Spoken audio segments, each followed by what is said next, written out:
For today's video, dahil nga nag-crave ako sa Penoy, niyaya ko nga pala si Daddy maghanap ng Penoy. At panoorin niyo kung saan kami nakapunta sa paghahanap ng Penoy na yan. Maasim. So yun guys, so ngayon is nagkikrave ako sa Penoy. And may naisip ako, uutuin ko si Daddy tapos maghanap kami kung saan nakakabili ng Penoy. So ngayon guys, kasi kaya ako nagkikrave is matagal na ako hindi nakakakain ng Penoy. So nagkikrave ako ngayon at hinahanap-hanap ko na yung lasa.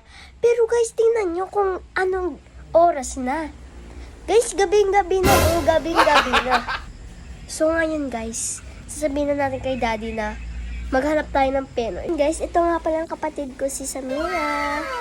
Nag-chat-cat niya. So guys, ito si Daddy, nandun siya nagsisil. Sasabihin natin sa kanya na maghanap tayo ng Penoy. Daddy, hanap tayo Penoy. Gabing-gabi na. Bilis na, nagkikrave ako eh. Gabing-gabi na, Sabrina. Wala na tayong mabibilihan. Anong oras na? Uy, di ba ngayon, kapag gabi, masarap kumain ng mga Penoy at saka marami nagtitinda kapag gabi. Huwag ka, may dumaan na lang. Ala, bilis na. Gusto ko na kumain ng Pinoy. Ay siya, kakain na rin ako ng balot. Kumain siya. Ayan. So, tara na. Tignan niya guys, so nag-jacket pa ako at nag-sombrero kasi gabi-gabi na eh. Ito nga pala si Daddy, magmumotor na lang kami para mabilis na lang kami makahanap ng Penoy. At nakaalis na nga pala kami ng bahay dito. At kung napapansin nyo talaga sa daanan, ay sobrang dilim na talaga. Hindi ko nga malaman kung bakit naisip kong bumili ng Penoy na yan. Pero dahil gustong-gusto ko kumain ng Penoy ngayon, siguro sa kanto meron na kami mabibilihan. Okay. At dahil nga wala kami nakitang Penoy dito, medyo nag-ikot-ikot pa nga rin kami ni Daddy. At baka kami ay makakita na ng Penoy. Sa layo na nga rin na nararating namin. Medyo gusto na nga umuwi ni Daddy dito. Pero dahil gusto ko ng Penoy, wala siyang magagawa sa akin. Layo na inaabot namin guys, wala pa rin kami nakikita balon.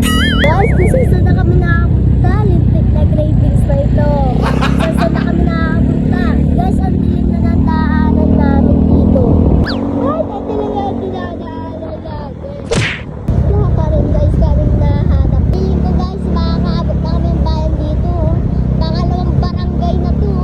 Yun guys, nakaapat na barangay na kami. Wala pa rin ako makitang balot, Penoy. Feeling ko talaga makakaabot na talaga kami dito ng bayan. Wala pa rin guys. Apat na barangay na talaga to. Wala pa rin kami nahanap na Penoy at saka balot. Umabot na nga rin pala kami ng bayan dito. At wala pa rin kami mahanap na Penoy. Kaya naman nakaabot na din kami dito.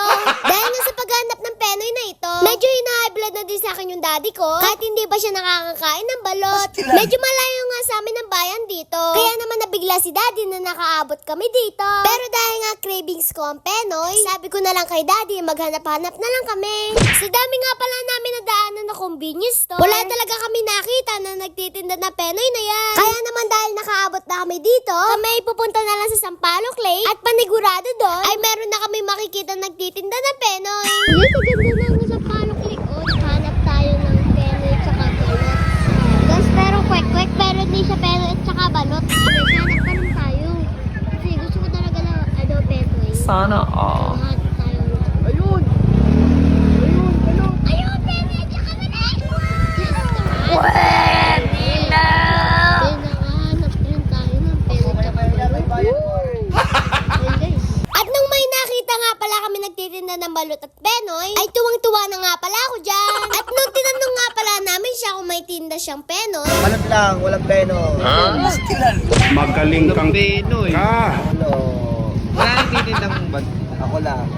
at nung sinabi nga pala ni Kuya na siya lang nagtitinda ng balot dito, ay hindi naman ako naniwala doon. Pero dahil may balot na dito, kumain muna si Daddy ng balot. Sino lang kumain ng balot? Kasi guys, walang Penoy. So, sino lang kumain?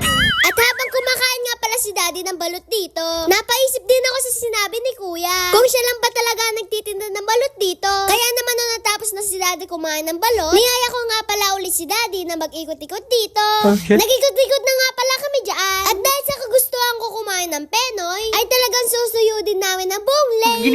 Wala nang Penoy dyan. Malay mo meron, di ba? Uy, madilim na dyan. Wala yan. Ayun, yun. Binayabuli mo yun. Tignan mo kung Penoy yun. At At nung hinabol nga pala namin yung may bitbit na lalagyanan na balot, ito nga pala yung nangyari sa amin. What is that? Yan. Ano yan? Kaya ano yan? Graham bar po. Graham bar. Dala na yung sa balot. Napol niya tuloy. Penoy, oh. Ano? Graham yan, oh. Graham bar. What is that? Ay, napol mo pa. Layo pa natin. At dahil nga hindi balot peno yung tinitinda ni Kuya, ako ay medyo nainis dito at talagang ayaw yata ako pakainin ng penoy. Hindi nga sa'yo. Nakaganti na rin ako sa'yo. Magmamangga naman tayo. Magmamangga ako. Ako lang ha. Ako lang magmamangga. At kanina nga pala ay may nadaanan kami mangga. Kaya naman babalikan na namin ito para makakain na ng mangga. Sadyang paborito ko nga pala yung mangga na nilalagyan na alaman. Kaya naman nung nakita namin siya kanina, at dahil wala din kami nakitang penoy, ayun na lang ang aking kakainin. Pambihira nga pala yung naging cravings ko ngayon. At dahil nga sobrang layo na napuntahan namin, ay wala pa kami nabiling penoy. Buti na lang talaga ay may nagtitinda ng mangga dito. At dahil sa ganitong oras na talaga, ay halos wala ka na talaga maabutan na ganito. Maasim. At dahil nga sa sobrang asim ng mangga na ito, talaga napapaluwa na talaga ako sa sobrang asim nito. Isang asim nito. Tingnan mo mukha ni Daddy. At talaga yung mukha namin dito ay hindi na talaga maipinta. Nung pagkatapos nga pala namin kumain ng mangga dito, kami ay pauwi na rin kasi gabing-gabi na rin talaga. Guys, pauwi na kami kasi wala naman na bilang tayo na peno. At nung pauwi na nga pala kami dito, ay naisipan ko pang dumaan ng 7-Eleven. Dahil wala nga pala kami nabili na penoy dito. Ako ay bumili na lang sa 7-Eleven para naman kahit papano ay may nabili ako. At nung pauwi na nga pala kami dito ay ganito ang nangyari. Kami nga pala inabot na din ng ulan dito. At kami na-stranded na din dito sa 7-Eleven. At gabing-gabi na nga rin talaga kami nakauwi. Yun lang, paalam. Please like, follow, share. Thank you. Maglalaro na lang muna ako neto.